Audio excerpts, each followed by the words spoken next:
Welcome back to video number 2. I'm so happy you're here and you made it back. Let's continue with where we left off in our series, how to buy your first home ever. Now that you are pre-approved and you found an agent and you know what you can afford. So you know if you buy a house for this much, this is how much you can afford, how much mortgage payment, what your mortgage payment will be, how much money that you need to have, and you will also know what your monthly payment is and what it's going to be for the life of the loan as well, pretty much. Now is where you start doing your research. You can research online. I normally say go to realtor.com where you can research. You can also go to your agent's website. Normally the agent have to sign you up on a search for the area that you're looking in. It could be by the city or it could be by the zip code, depending on, you know, where you're looking at, what you're looking at, you know, if you're looking at the entire city. What you don't want to do is go to Zillow. A lot of people go to Zillow, but Zillow usually tend to have outdated information, you know, so normally you email me and says, I found this property on Zillow. If not, send me a house and that has been sold for, you know, quite a few months or quite a few years. You know, so normally what I do is go and check it once you send it to me on the multiple listing service, because that's where I have to make the appointment at to see if it's still available, to see if that property is available. A lot of times that property has been sold for quite a while now. So, you know, don't go there and say, well, I saw this house on Zillow. When you're looking at houses, look at houses that are active and not pending or not sold, okay? When it says pending, that means the seller already accepted an offer on that property and it's not available for you to look at or make an appointment. Some sellers, they will accept a backup offer on their property. So check to see if they'll accept a backup offer just in case the other one that they have does not go through. Tip number 5. Learn about your local market. Is it a buyer's market or is it a seller's market? If it's a seller's market, then normally sellers are not, you know, not giving you closing costs. You know, they're getting multiple offer way over asking price. So what is the sales price versus asking price? You know, look at that kind of stuff in the area, in the market area to see what's different. So you know what is going on what's closing and what the closing cost is, you know, that you're gonna need, you know, if they're not giving it to you. So you need to make sure you have that.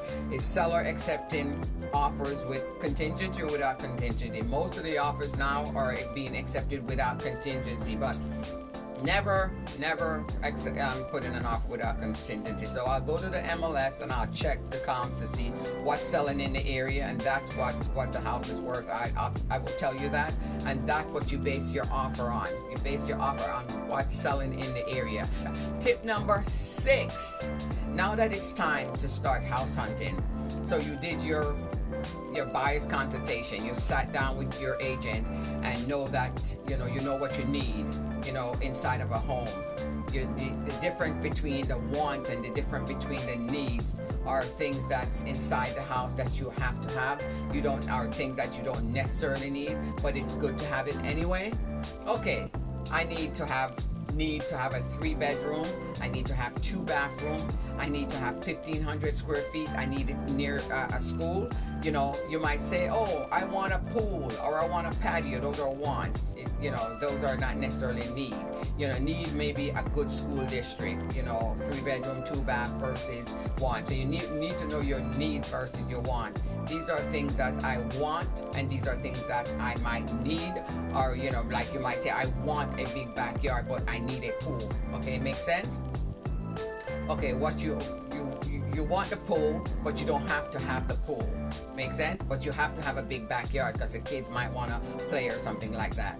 So you might want to say, I want a split plan, or I need a split plan, you know, for my privacy need. These are things that you want. Okay, want versus need. You know, big backyard, need, want, pool. Make sense? Have your agent set you up on a multiple listing search. So when new homes comes on the market, you will get them right away. You can let your realtor know when you'd like to go see these listings. You can get the listing daily, you can get it monthly, you can get it weekly, but my suggestion is get it daily, because then you're not missing out on any nice houses so you have choices. My recommendation is make sure that you set up a search and make sure it's on a weekly basis, not a daily basis compared to a weekly basis, to make sure that you're not passing up any great buys on any houses that you actually love, as you would say, okay? And make sure that they're not going on the contract as soon as you see it. So email weekly, okay? So so you'll be able to see the houses that comes on the market. So 24 hours notice, you need at least 24 hours notice in order to get an appointment. So most seller will want you to give 24 hours to request an appointment. So those are things that goes behind the scene. So send your realtor a list of property that you like to see, just in case some of them drops off the market or they go under contract. You will still have something to see. If you sending it to her Monday, you still have something to see by Friday. Make sense? Okay, so make sure that they're still available, because houses goes like that. They don't wait on you, okay? They don't wait on you. Keep in mind that the seller has to get the house ready. They might have to put the pets away. They might have to put out the trash. They might have to make the bed, things like that. So that's why you want to make sure you're giving the realtor and the seller enough time in order to get the appointment. And it's not just such a rush of getting an appointment. All of a sudden you saw a house, and I emailed your house today, and you saw the house, and it's 4 o'clock, and you saw the house, and then you said, well, it's 4 o'clock, I need to go see this house at 5 o'clock. It don't work that way. Just know that it doesn't work that way. You need time. You got to sit down, make the appointment. You got to tell the seller. You have to wait on the seller. So keep in mind that list that you're going to send, organize a list, so then therefore the realtor can set it up according to how far apart they are, so you can make the most of your time, make the best time ever, okay? And you're not rushing to go see a property, and then all of a sudden you go there and 10 people are in line, waiting to see the same property. Houses that you love, okay?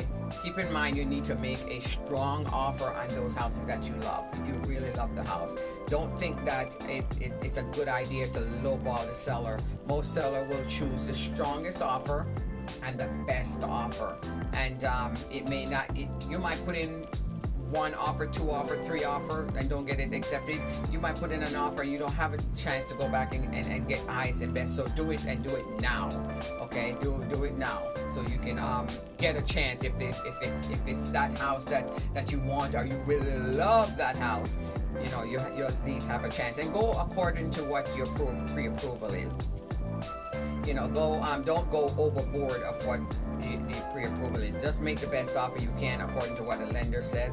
Sometimes the offer will teach you how to make an offer. Every offer you put in will teach you how to make an offer. Okay, you might want to offer, make the agent is not going to tell you what offer that is there. So go ahead and make the best offer. According to what's selling in the neighborhood. Your realtor will send you the comps so you have an education. You're educated of how, what kind of offer to put in. They'll service you with the best information possible for it. So you might put in 1, 2, 3 offers and don't get it accepted. Don't get bent out of shape. Okay. The market, and keep going. Just keep going. Remember that cash offer will trump most of the offers, so that they might accept a lower cash offer because there's no contingency on it. And you should not put in an offer without contingency. You should always have some kind of contingency, whether contingency or unexpected. Thank you you made it to the end of video number 2. I hope that this was helpful, and thank you for sticking with me. We have 1 more video to go. Isn't that awesome? So it's for the top 10 tips to help you buy your first home ever. I'm Viv Cunningham with Preferred Real Estate Brokers, selling the American dream here in Central Florida. I'll see you on the next video, which is number 3 and the final video. Thank you.